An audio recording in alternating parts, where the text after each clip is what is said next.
अखंडमंडलाकारं व्याप्तं येन चराचरं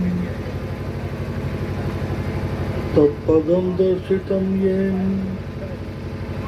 तस्मै श्री गुरुवे नमः। बोल जयकारा बोल मेरे श्री गुरु महाराज की जय।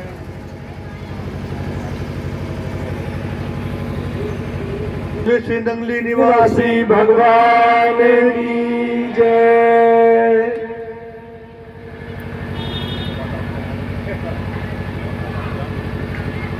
अनंत कोटि अनंत विभूषित कण कण में विराजमान त्रैलोकीनाथ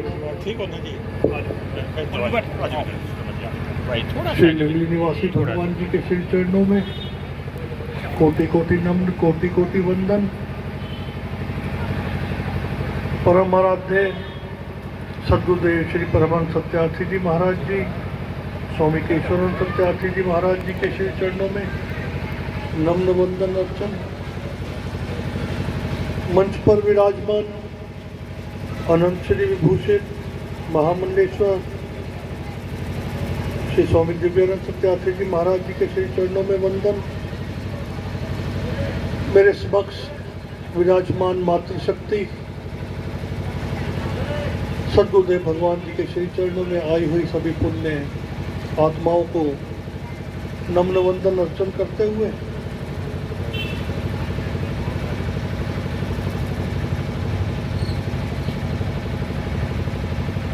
अभी उन्होंने कहा कि आपके बाद में हम भजन बोल लेंगे, जरूरत पड़ेगी भी, क्योंकि मेरे वचन थोड़े से असहज होते हैं, तो उसके बाद मीठी ऊपर से एक परत की जरूरत होती है, तो वो भजन रूप में आप दे देना, क्योंकि मैं तो स्वभावता ऐसा ही हूँ और जैसा हूँ वैसी ही बात करता हूँ। क्योंकि मुझे कड़वी दवाई को ज़्यादा लपेट कर कहने की आदत नहीं है। कोई बात बुरी लगे क्षमा प्रार्थी हूँ, कुछ मन को भा जाए तो धारण कर लेना।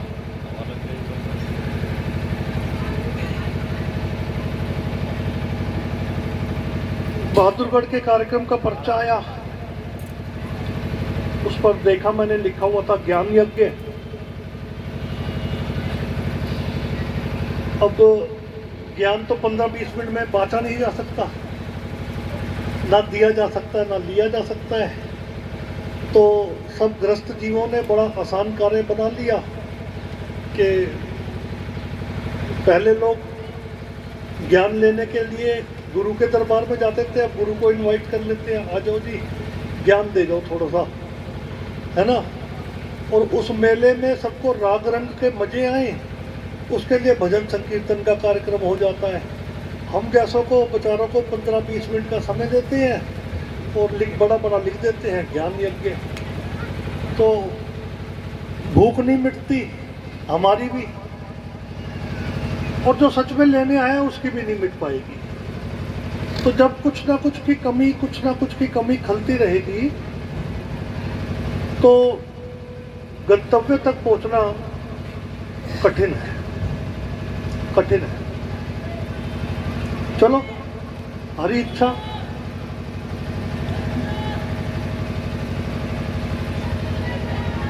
जैसा गुरुदेव करवाना चाहें उनकी रजा में राजी हैं। अब 1:25 तो हो गए, माता जी का आशीर्वाद भी लेना है, उसी के लिए हम लोग आए हैं यहाँ पर। कोशिश करता हूँ 10 मिनट में बात समाप्त कर दूँ।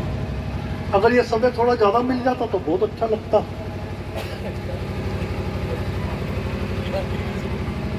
बहुत देर से सभी के विचार सुन रहा था, भजन के माध्यम से,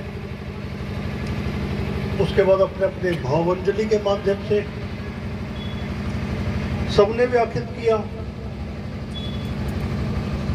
गुरु क्या है, गुरु की अहमियत क्या है, गुरु की शख्सियत क्या है। मन में विचार जागृत हुआ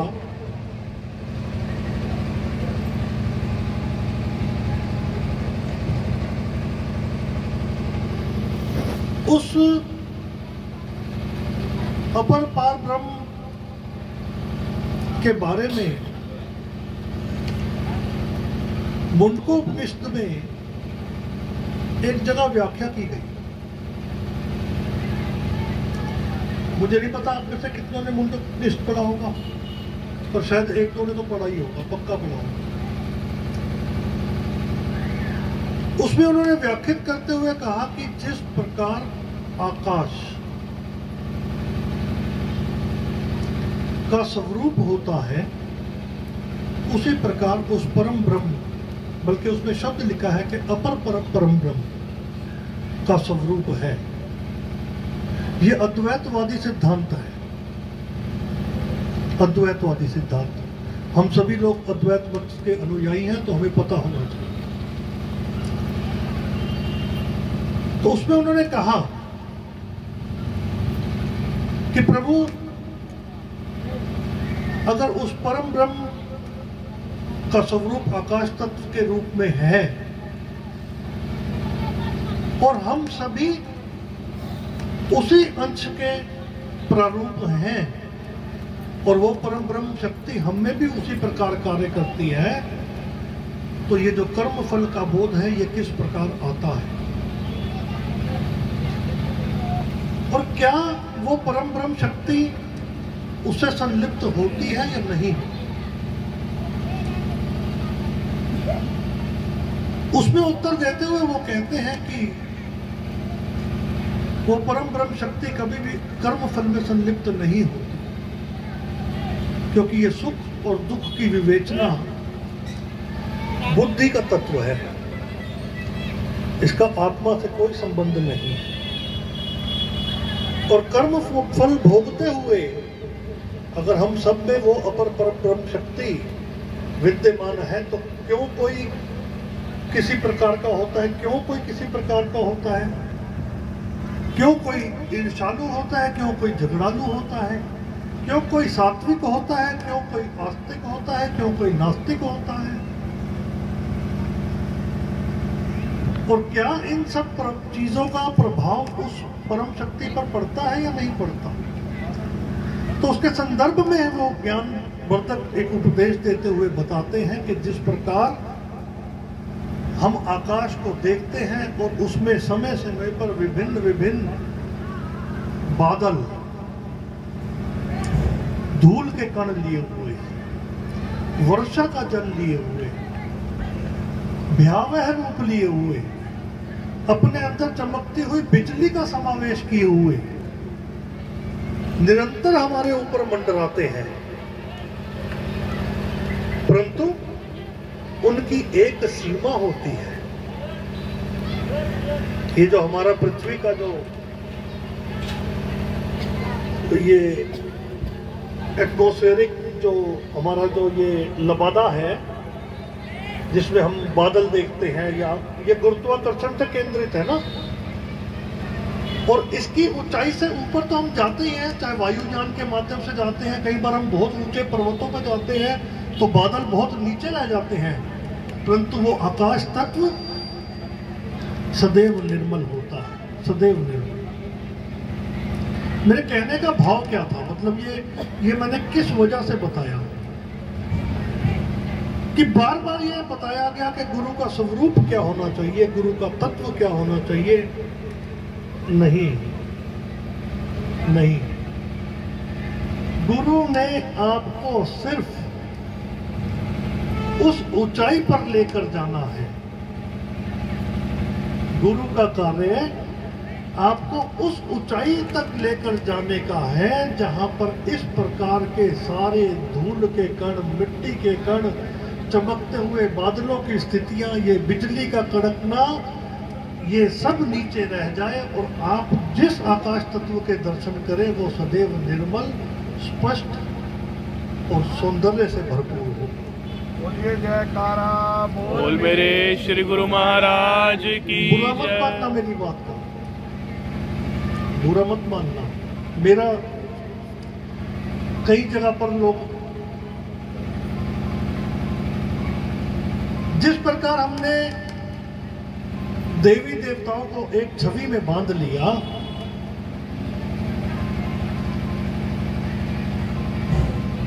कितने कल्प बीते, कितने मनु निकल गए। शायद ये 27वां या 28वां कलयुग है, शायद 14 मनु निकल चुके हैं, 14वां चल रहा है जी, 7वां चल रहा है, 7वां नहीं, शायद जब हम संकल्प करते हैं तो मनवंतर चल रहा है, 14वां जी, 14वां मनवंतर चल रहा है। तो इस हिसाब से तो कितनी बार सतयुग भी आया, द्वापर भी आया, त्रेता भी आया, कलयुग भी आया। पहले भी ये सब घटनाएं इसी प्रकार घटित हुई, भविष्य में भी इस प्रकार घटित होंगी। उस त्रिमात्रक 3 मात्राओं के ओंकार शब्द का जो हम उच्चारण करते हैं,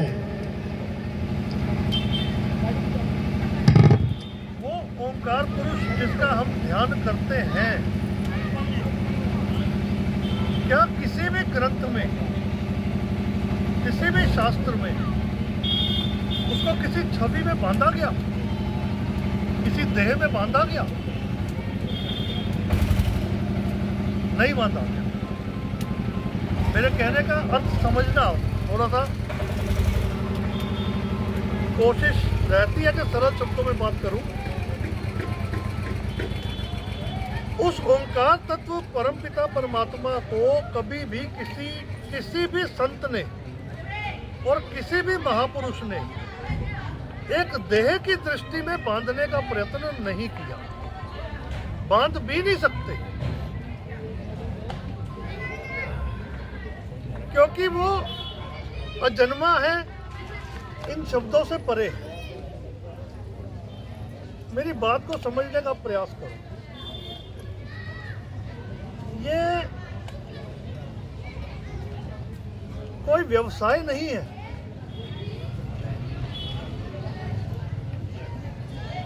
ये कोई दुकानदारी नहीं है कि मेरा प्रोडक्ट अच्छा है या मेरा प्रोडक्ट अच्छा है, या ये एक शाश्वत सत्य की खोज है। वो किसी के माध्यम से कहीं भी समझ में आ सकती है, किसी भी प्राणी, और जब जहां समझ में आ जाए तो उसका अनुसरण करना, ये विशेष बात है।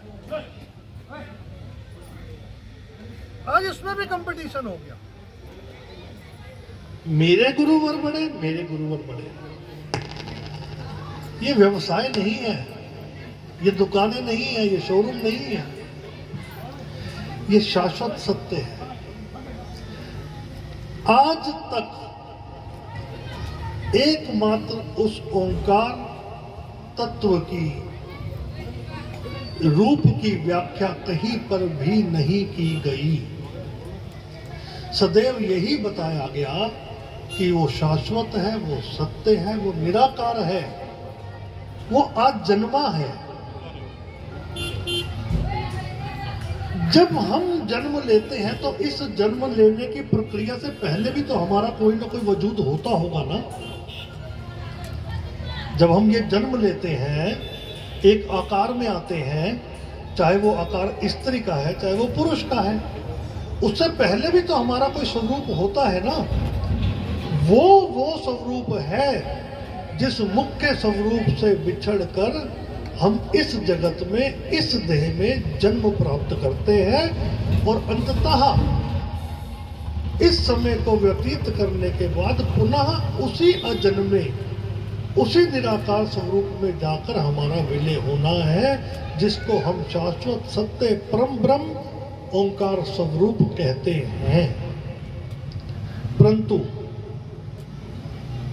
प्रश्नोपदेश में सत्यकाम जी को बताते हुए यह भी बताया गया कि आरंभ में इस ओंकार शब्द का सुमिरन करते हुए आप सूर्य लोक की गति को प्राप्त होते हैं।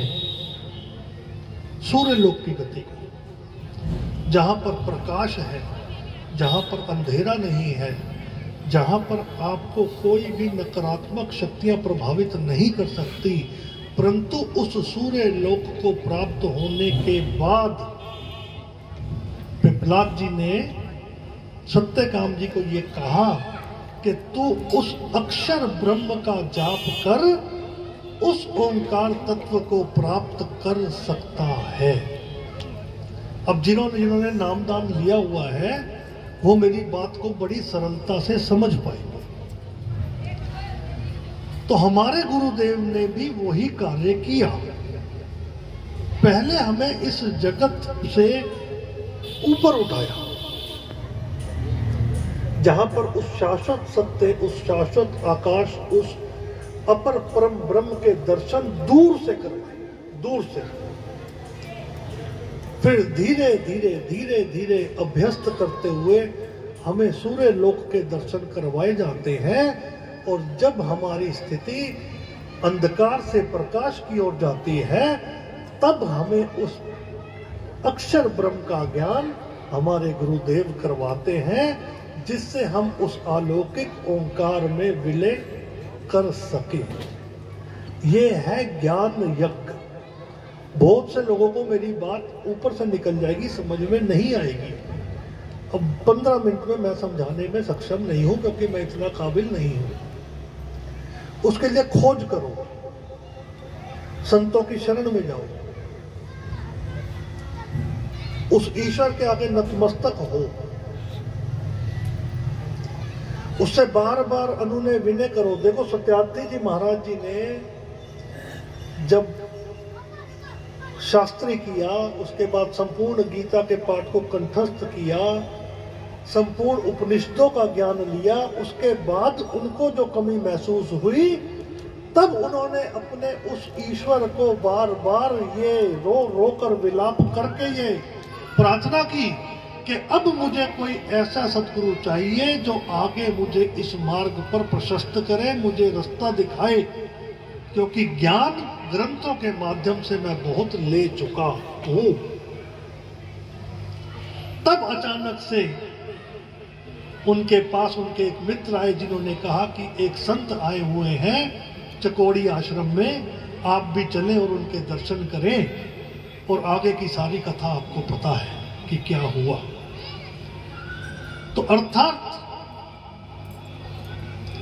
कि साफ आकाश के दर्शन, इसको थोड़ा आसान तरीके से बताता हूं मैं। आप में से बहुत से लोगों ने हवाई जहाज में यात्रा की होगी।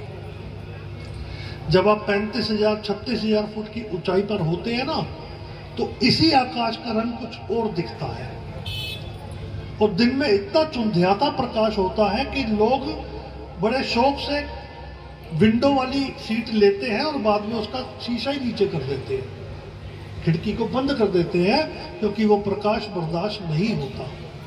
और जितना ये धूल भरा, जितना ये काले मटमैले बादलों वाला आकाश होता है, ये नीचे रह जाता है, नीचे।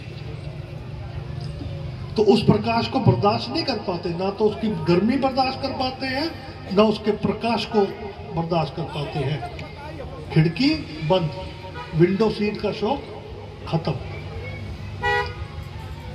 पर हमने खिड़की को बंद नहीं करना। यह अनंत कृपा होगी हमारे पर उस ईश्वरीय शक्ति की, हमारे सदगुरुदेव की, कि वो हमें उस प्रकाश की ओर ले जाएं। परंतु उस प्रकाश को जब हम बर्दाश्त करने में नाकामयाब हो, तो हमें शीशा बंद नहीं करना, हमें प्रार्थना करनी है कि प्रभु अब ऐसा समय आ गया कि अब इस प्रकाश को देखने की विद्या बताने वाला कोई सच्चा सदगुरु हमें मिलवाइए। और आप जिस जिस माला के मन के होंगे, अपने आप उसी माला में पिरोए जाएंगे। जरूरी ये नहीं है कि नामदान आपने नंगली वाले महाराज जी से लिया या नामदान आपने ये लिया है। जरूरी ये है कि चलना आरंभ करो।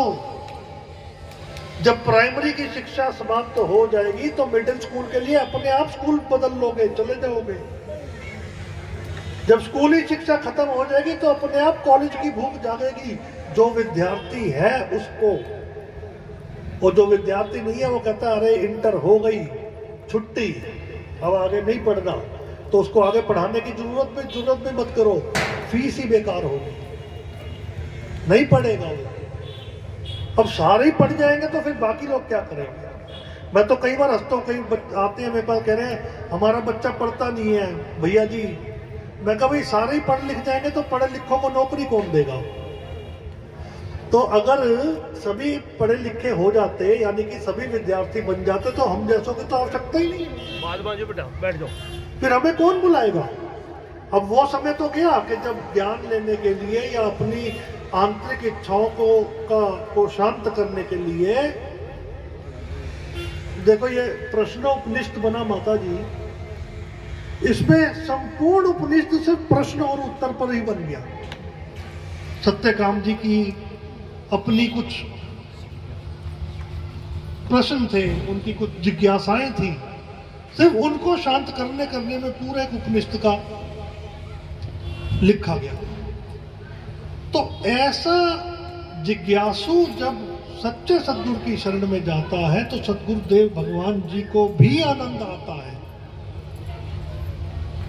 वरना तो राग रंग मेले हैं, भजन वजन सुनो, लंगर वंगर खाओ और चलो हरिओम आनंद लो। तो ये है आंतरिक जिज्ञासा का मामला, ये है आंतरिक भूख का मसला।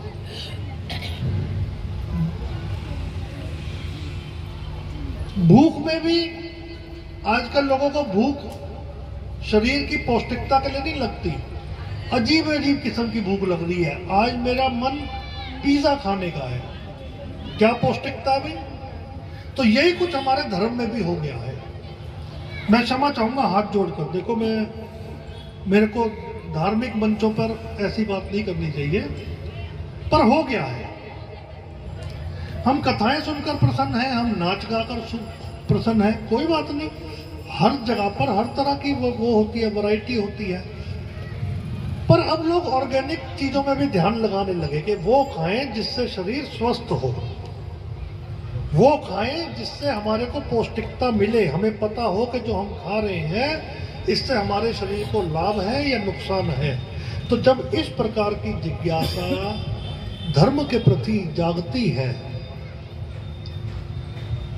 तो जिज्ञासु ऊपर उठने का प्रयास करता है और बहुत सी कर्मकांड की रीतियों से ऊपर उठता है। मैं ये नहीं कह रहा कि कर्मकांड में कोई समस्या है, मैं ये कह रहा हूं कि जब जहां पर जितनी भूख होती है जिज्ञासु धर्म के मार्ग पर उतना आगे बढ़ता है। परंतु स्वामी रामानंद सत्यार्थी जी महाराज जी ने अपनी जो, मैं उसे योगशाला बुलाऊं, क्योंकि मंदिर कहना तो गलत हो जाएगा, या प्रयोगशाला बुलाऊं, जिसका नाम उन्होंने रखा राजयोग मंदिर। क्योंकि कलियुग में भगवान कृष्ण जी ने योग के मार्ग को सरल करते हुए जो रास्ता हमें बताया वो राजयोग का बतलाया कि कैसे एक गृहस्थ व्यक्ति भी अपने गृहस्थ धर्म का पालन करते हुए इस योग मार्ग पर चल सकता है।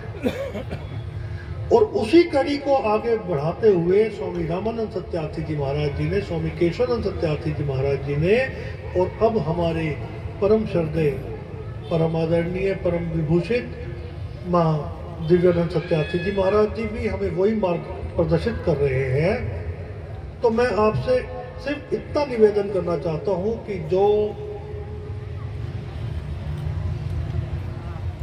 हमारे ये देव स्थान होते हैं ना, ये असल में प्रयोगशालाएं होती हैं, और ये जो मानव शरीर है ना, इसमें निरंतर प्रयोग चलते रहते हैं, निरंतर प्रयोग चलते रहते हैं। तो सर्वप्रथम अपनी चित्त वृत्ति को रोकने का सबसे पहले प्रयास आरंभ करें, क्योंकि पतंजलि जी के योग सूत्र में ये स्पष्टता उल्लेखित है कि चित्त वृत्ति निरोधः योगः। चित्त वृत्तियों का निरोध योग का आरंभिक मतलब आरंभिक आप समझिए कि वो अभी पहली मंजिल ही है। पहले कम से कम हम अपनी पहली मंजिल तक पहुंचे। अब मेरे को बहुत से ऐसे महानुभाव भी मिलते हैं जो ये कहते हैं कि मंदिर जाने की क्या आवश्यकता है, भगवान तो मन में बैठे हुए हैं। बहुत सुंदर बात है, कलयुग है, आप जो कहते हैं, क्योंकि आजकल लोगों को गुरुजी भी वही पसंद है जो उनके मन मुताबिक बात करें। जो उनके मन मुताबिक बात ना करें वो संत महापुरुष भी पसंद नहीं है लोगों को।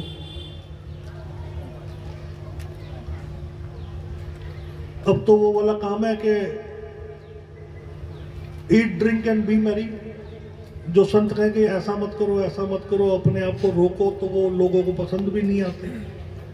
परंतु हम सनातन परंपरा के लोग हैं, मंदिर में इस प्रकार के परमाणु होते हैं। मंदिरों में शीशा क्यों देखते हो आप? अच्छा ये बताओ, अधिकांश लोग शीशा देखते हैं ना? शीशा देखते हो ना? अधिकांश तो सभी लोग देखते हैं। क्यों देखते हो? और देख के कितना खुश होते हो उसमें? क्या देखते हो बताओ? अपना स्वरूप देखते हो ना, अपना देह का स्वरूप देखते हो और उसको खुश होते हो कि कभी ऐसे करते हो, कभी ऐसे करते हो, है? और जिनको हम हरि हर सरकार कहते हैं कि हरि में हर, हरि में हर और हर में हरि, तो उसके स्वरूप के सामने जाके हम अपना स्वरूप क्यों ना देखें? मेरी बात को थोड़ा गहराई से समझना। मंदिर में क्यों जाना है? भगवान तो मन में है। उस हरि में हम अपना स्वरूप क्यों ना देखें? शीशे में देख रहे हैं, जहां पे कुछ दिखेगा तो ऐसे साफ कर लेंगे, अपने आप को निहार लेंगे, खुश हो लेंगे। अपने आत्म स्वरूप के दर्शन उस हरि में करो जो हरि हर में विद्यमान है।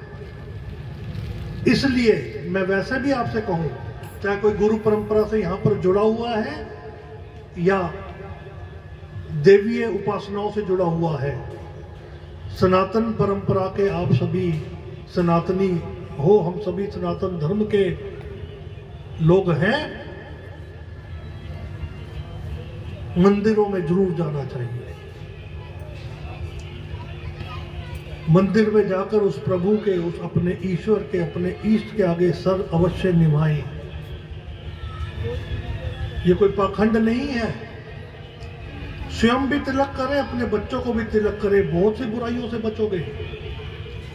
मेरी बात बुरा मत मानना। एक व्यक्ति था, बहुत परेशान था अपने आप से, बहुत परेशान था। उस बेचारे को लत लग गई थी शराब पीने की। एक महापुरुष के पास गया, संत के पास गया, कह रहा स्वामी जी बहुत कोशिश कर ली, नहीं छूटती। उन्होंने कहा कोई बात नहीं। शिवालय में बैठे थे, भगवान शिव की भस्मी पड़ी थी पास में, भर कर दे दी डब्बे में। कह रहे रोज भस्मी लगाया कर सिर पे, माथे पे। भस्मी लगाने लगा। अब शराब के ठेके पे कैसे जाए? शर्म आती थी, माथे पे भस्मी लगी हुई है, जाके मांगूंगा, वो कहेंगे अरे शर्म कर। नहीं पी 5-6 दिन, एक हफ्ता हो गया, मोहल्ले वाले देखने लगे कुछ परिवर्तन तो है। महीना बीत गया, लोग भगत जी बुलाने लगे, भगत जी हर हर महादेव, भगत जी ओम नमो शिवाय।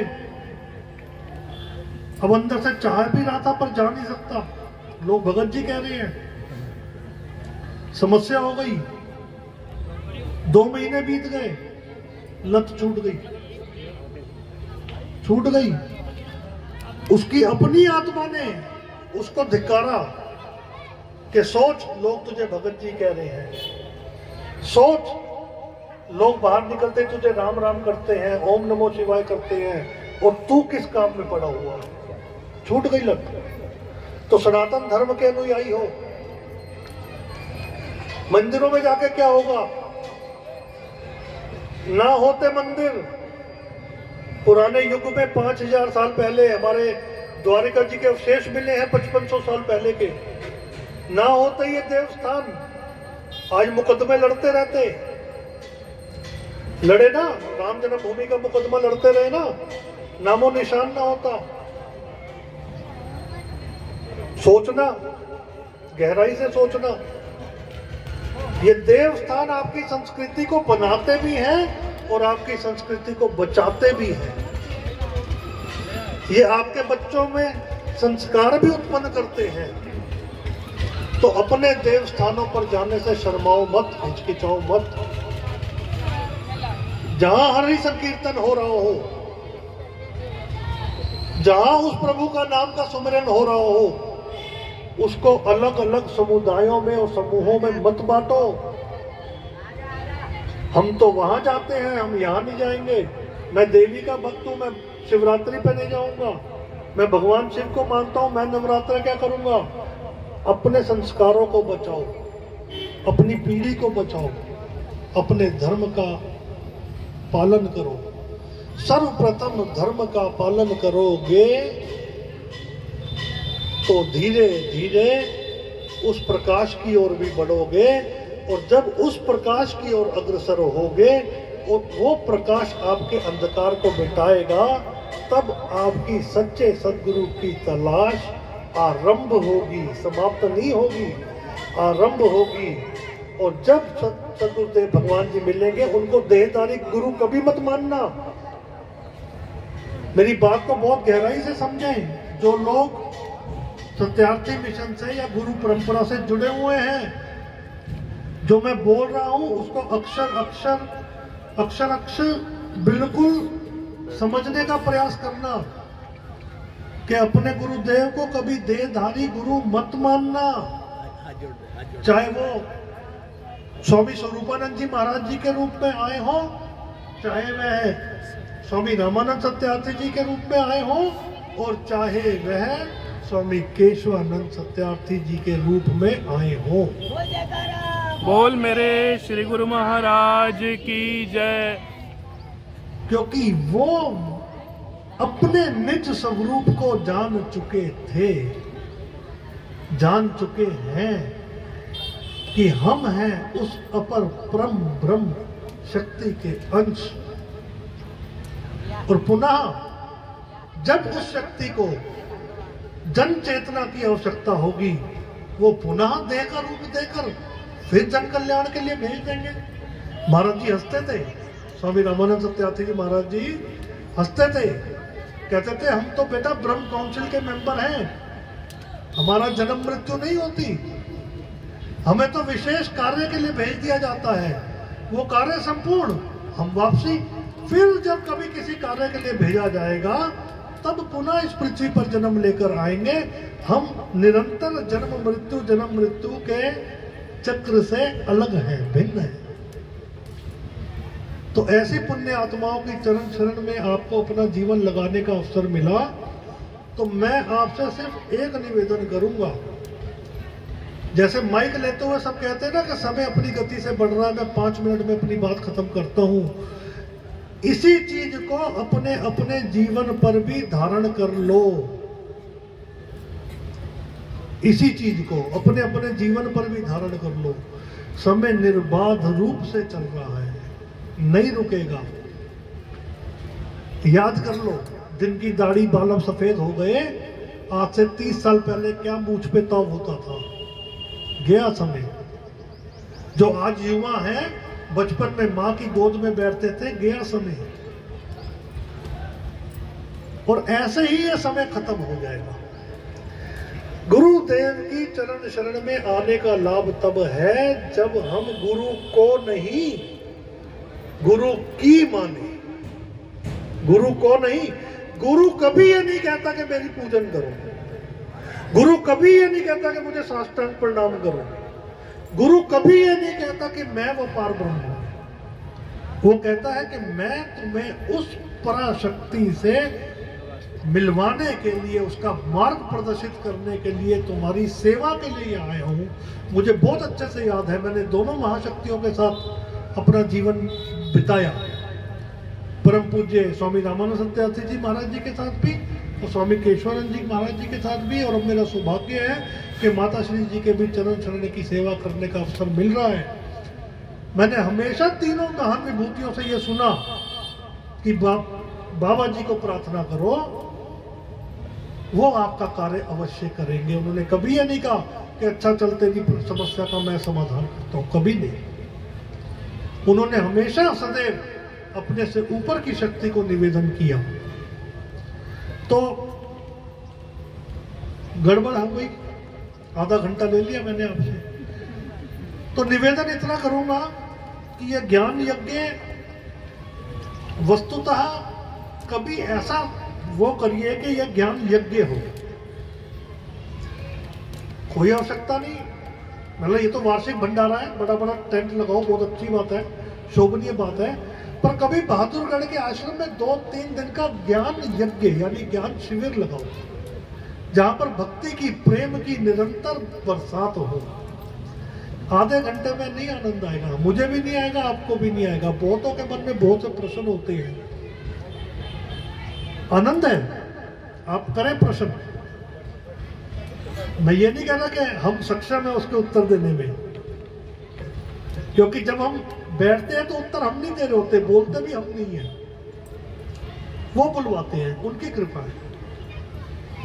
उत्तर भी वही देते हैं, संबोधन करने की शक्ति भी वही देते हैं। सब एक एक श्वास, एक एक कण, एक एक क्षण सब सद्गुरुदेव भगवान जी की, उस परम ब्रह्म परमात्मा की असीम कृपा से ये व्यतीत हो रहा है। तो मेरी एक छोटी सी बात आज जरूर मान के जाना कि गुरु को नहीं, गुरु की मानना शुरू कर देना, तो कल्याण होना निश्चित है, बिल्कुल निश्चित है।